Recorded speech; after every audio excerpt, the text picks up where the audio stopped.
Северной Осетии уже в течение 2 лет мы подготовили 37 человек, мастеров спорта России по борьбе на поясах. А наша замечательная спортсменка Салбиева Альбина,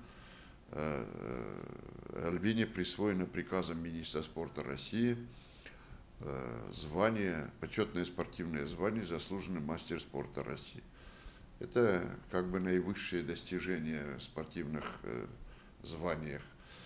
В 2011 году, вы знаете, в соответствии с рекомендациями главы, решением министра внутренних дел нашей республики, председателя Совета «Динамо» Артур Фарвач Ахмедханова, была организована открытая секция борьбы на поясах на базе «Динамо». Кстати, мы здесь на базе «Динамо», как динамовцы, пользуемся всеми спортивными сооружениями на безвозмездной основе.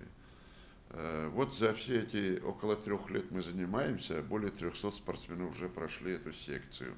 У нас есть дети, младшая возрастная группа, кадетский корпус, у нас есть юноши и девушки, есть взрослые мужчины и женщины.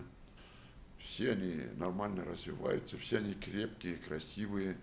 Я надеюсь, после моего приглашения секция борьбы на поясах сможет достоинство развивать и внедрять, вот я как и сказал, здоровый образ жизни среди детей. Это самая главная наша задача.